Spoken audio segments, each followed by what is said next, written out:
de reprendre un petit peu ensemble le projet 1, 2 et 3 sous forme de révision. Alors je vais essayer de vous donner les points essentiels d'un texte historique. Alors le premier projet, c'est texte et document d'histoire. Qu'est-ce qu'un texte historique? Un texte historique est un texte qui nous informe sur des faits ou des événements historiques. Il est à visée informative, c'est-à-dire qu'il nous donne des informations. Maintenant, dans le texte, dans le projet 1, nous avons 3 séquences. La séquence numéro 1, c'est informer d'un fait d'histoire. La séquence numéro 2, c'est introduire un témoignage dans un fait historique. Et la 3e séquence, c'est analyser et commenter un fait d'histoire. Donc je vais aller doucement avec vous. On va essayer de travailler, de résumer séquence par séquence. 1. Le texte historique objectif, c'est-à-dire que l'auteur va nous donner des informations. L'auteur de ce texte n'apparaît généralement pas dans le récit. Qu'est-ce qu'il fait? Il s'efface au profit de l'événement et des personnages. Donc son but, c'est de nous rapporter des faits. D'où son discours est objectif. Alors neutre, objectivé. Alors objectif, neutre, le synonyme. Donc le discours est objectivé. Les indices de l'absence de l'auteur, l'absence des pronoms personnels je et nous, donc on n'a pas trouvé les pronoms je et nous, et aussi l'absence de l'opinion, donc il n'y aura pas de commentaire, l'auteur ne va pas donner son avis. Le thème, il va parler d'un événement historique. Exemple, on les a vus en classe sur le livre 3e AS. Exemple, la Coupe du Monde, la guerre d'Algérie, parler d'une personnalité de l'histoire, etc. Pour informer, donc l'auteur, il va se baser sur quoi? Sur un événement historique dont il va préciser quoi? L'événement, c'est-à-dire en quoi consiste, le temps, quand il s'est déroulé, donc les dates, et les personnages qui y ont contribué. Voilà donc pour la première séquence. C'est donner des informations de façon objective. Deuxièmement, vous avez le texte historique par témoignage, c'est-à-dire que l'auteur va nous informer et il va nous rapporter un témoignage. Ce texte est écrit par un témoin. Après, je vais expliquer. Le témoin qui peut être soit l'auteur, soit un autre personnage. Ce texte est écrit par un témoin d'un fait historique, d'un fait d'histoire. Il nous rapporte les faits vécus et exprime, à travers son témoignage, ce qu'il a ressenti par rapport aux faits. Il peut aussi introduire dans son texte d'autres témoignages, des personnages ayant vécu l'événement avec lui. Donc, son discours n'est plus objectif, il n'est plus neutre, il devient subjectif. Donc, je passe de l'objectivité à la subjectivité, à la présence, à l'absence de l'auteur, à la présence de l'auteur. Le pronom personnel « je », indice de l'énonciation, est explicite dans le texte. Je répète, l'indice de l'énonciation, le « je », est explicite dans le texte. Dans le texte historique, donc par témoignage, le narrateur qui peut être un historien, un témoin de l'événement ou un écrivain, un journaliste. Donc, dans le texte historique par témoignage, le narrateur peut exprimer son opinion ou son point de vue et sa prise de position à travers la caractérisation des personnages et des actions pour crédibilité. On verra dans les textes que nous allons voir juste après, comme révision au baccalauréat, puisqu'on va relever ces caractères. On va essayer de trouver ensemble ces caractères. Troisième séquence, il va y avoir l'analyse et le commentaire d'un fait d'histoire. Alors ici, l'historien, qu'est-ce qu'il va faire? Il commence par l'analyse du fait historique, en fournissant des explications, les causes et les conséquences de ce fait. Vous vous rappelez en classe, avec dans les textes qu'on a vus en classe, le livre de 3e AS, Une guerre sans merci. Puis, il fait valoir, il ne va pas s'arrêter juste là, il fait valoir son point de vue sur ce fait, c'est-à-dire un commentaire, d'où l'insertion de l'argumentation dans la narration historique. Visée informative, explicative et argumentative. Donc j'ai repris les trois.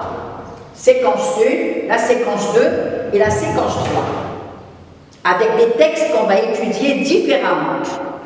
On a vu les femmes algériennes dans les camps, on a vu des films pour mémoire, Une guerre sans merci, etc. Donc chaque séquence, je reprendrai un texte pour retrouver toutes les caractéristiques. Maintenant, le plan d'un texte historique. Il s'écrit sous la forme de paragraphes. On les a vus en classe. Il suit un ordre chronologique pour raconter les événements. Je rappelle, l'ordre logique, c'est avec les articulateurs logiques, d'abord, ensuite, de plus, enfin, etc. Je peux trouver dans le texte historique. Mais l'articulateur dominant, ce sera un ordre chronologique, les dates. Voici donc pour le texte historique. Maintenant, quels sont les points de langue étudiés? Alors, dans le texte historique, il va y avoir les temps narratifs avec lesquels je vais raconter. Un récit historique, il peut être raconté. Premièrement, en employant le présent de l'indicatif, qu'on appellerait, qui sa valeur, c'est un présent historique ou un présent de narration. Je reprendrai les valeurs du présent, de l'indicatif, qui permet, alors pourquoi le présent de l'indicatif? Il permet d'actualiser les faits, actualiser, rendre actuel, mais aussi de faire revivre l'événement passé. Voilà donc le premier temps narratif. Deuxième, je peux raconter en employant le couple imparfait, passé simple. Imparfait, passé simple. L'imparfait, c'est surtout pour la description des faits ou pour les actions qui durent dans le passé. Le passé simple, action passée qui ne dure pas, brève, successive. Donc, employer le couple imparfait, passé simple. Et je peux aussi, vous les élèves, en rédigeant un texte narratif, vous pouvez employer l'imparfait avec le passé composé, c'est-à-dire le couple imparfait, passé simple, ou imparfait, passé composé. Qu'est-ce qu'on va trouver aussi? La forme active et la forme passive. La forme passive, c'est pour mettre l'accent sur l'agent. La forme passive. Nous avons aussi la nominalisation. Chaque fois au baccalauréat, vous avez des questions, relever les faits, relever les événements sous forme de phrase nominale. La phrase nominale, elle permet quoi? Elle permet de résumer l'information. D. Vous avez les indices de l'énonciation. Alors, les indices de l'énonciation, nous avons les pronoms personnels, qu'on va retrouver dans les textes baccalauréat, les indicateurs de temps et de lieu, et les termes de conviction, pour convaincre. Nous avons aussi les modalisateurs. Les modalisateurs, ce sont des mots ou expressions utilisés par l'auteur pour donner une appréciation. Et là aussi, quand je dis appréciation, elle peut être positive, alors appréciative, elle peut être défavorable, dépréciative, On verra aussi quand je reprendrai les différents modalisateurs. Le champ lexical, ce sera toujours un champ lexical à relever lié au thème. Et on va retrouver l'objectivité et la subjectivité. Alors l'objectivité, on l'a déjà vu dans la première séquence, celui qui écrit ne s'implique pas, ne se manifeste pas, ne se montre pas. J'essaie de donner des synonymes. Donc celui qui écrit ne s'implique pas, ne se manifeste pas, ne se montre pas. Il est absent. Donc effacer toute marque de sa présence. Donc absence du jeu, absence de nous, absence de commentaires. Subjectivité, celui qui écrit s'implique directement ou indirectement. Faites bien attention. Directement, il va y avoir le je ou le nous. Indirectement, il y aura les commentaires. Il n'y aura pas le je et le nous, mais il y aura les commentaires, c'est-à-dire là où l'auteur donne son avis, son point de vue, son opinion, etc. Nous allons retrouver aussi le discours rapporté. Dans le témoignage, quelquefois l'auteur va faire appel à des discours, il va reprendre certains témoignages tels prononcés par la personne, donc il va y avoir le style direct. Alors dans le style direct, nous aurons d'abord les verbes expressifs qui permettent d'introduire les dialogues. Alors les verbes expressifs comme dire, déclarer, crier, ordonner, répondre, demander, etc. etc. Maintenant, la transformation du style direct au style indirect, nous avons un tableau. Ici, j'ai essayé de résumer, mais quand on fera des exercices, vous allez comprendre encore mieux la transformation sous forme d'exercice. D'ailleurs, tous les points de langue seront repris sous forme d'exercice. Sous forme d'exercice. D'exercice de renforcement. Alors, le style direct, le style indirect, je dois regarder dans ma phrase d'abord les pronoms, ensuite la ponctuation et enfin les temps des verbes. Alors les pronoms, vous avez les pronoms personnels, le je, le tu, le nous et le vous. Pour le changement, quand je passe du style direct au style indirect, je vais avoir soit le il, soit le il, alors je et tu, je vais avoir soit il ou elle, nous et vous, je vais avoir il avec S et elle avec S. La ponctuation. Alors, je vais avoir les deux points. Les guillemets, le point d'interrogation et le point d'exclamation. Les deux points, quels sont les types de phrases? Vous avez 4 types de phrases. La phrase déclarative, la phrase interrogative, la phrase exclamative et la phrase impérative. Donc, pour la phrase déclarative et la phrase exclamative, je vais enlever les deux points et je vais avoir soit que, soit ce que, soit ce qui. Bon, les guillemets, ils vont sauter. On n'aura plus les guillemets. Style direct, style indirect. La première chose, c'est d'enlever les guillemets. Ensuite, vous avez, pour la phrase impérative, j'enlève les deux points et je mets le verbe, je mets un de, voilà, de plus verbe à l'impératif. Sortez, le professeur demande à l'élève de sortir. C'est clair. Maintenant, pour les phrases interrogatives, je vais avoir le mot, je vais avoir le si et le mot interrogatif. Soit le si, soit le mot interrogatif.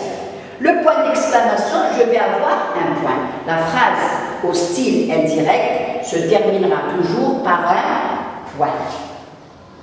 Maintenant, les temps des verbes. Les temps des verbes. Toujours entre les guillemets. Le verbe introducteur, c'est le verbe qui est avant les deux points. Le professeur dit « Je suis malade ». Le professeur dit qu'il est malade. Donc c'est toujours après les deux points. Verbe introducteur au présent, le professeur dit, c'est le verbe de dire, ils sont là. Voilà les verbes introducteurs.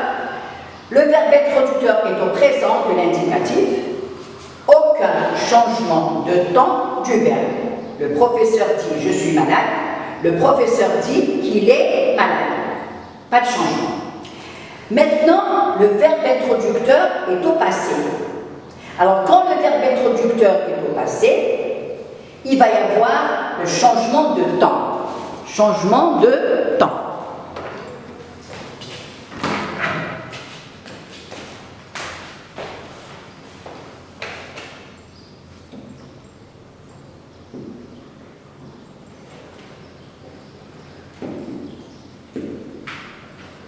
Voilà.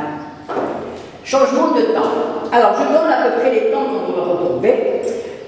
Le verbe est au présent de l'indicatif imparfait. Le professeur dit « je suis malade ». Le professeur a dit qu'il était malade. Le présent devient imparfait. Le futur simple, conditionnel présent. Il dira « je viendrai demain ». Il dira qu'il viendrait, a été, demain. L'imparfait, plus que parfait. Le professeur a dit, hier, j'étais malade. Qu'il était, alors qu'il a été malade. Voilà, qu'il avait été malade. Passé composé, alors je reprends ici, passé composé, il devient plus que parfait. Le professeur a dit, j'ai expliqué la leçon. Le professeur a dit qu'il avait expliqué la leçon. Le professeur disait, j'ai expliqué la leçon, j'avais plus que parfait, disait, j'ai expliqué la leçon. Le professeur disait qu'il avait expliqué la leçon. Voilà, je reprends un petit peu.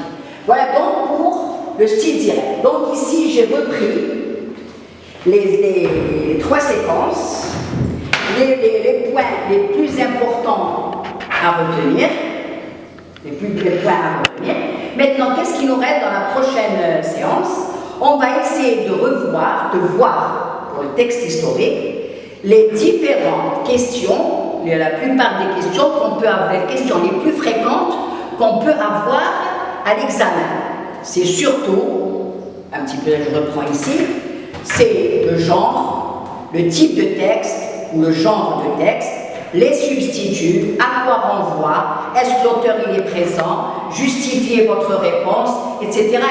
Donc j'essaierai la prochaine fois, avant de passer toujours, je vous ai dit, au texte étudié. On a déjà étudié les textes, donc vous avez quand même relevé quand je parle de la subjectivité,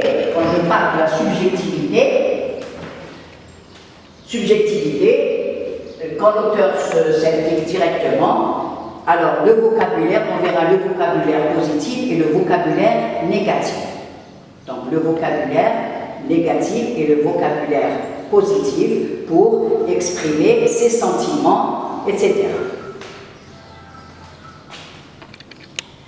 Je vous remercie pour votre attention.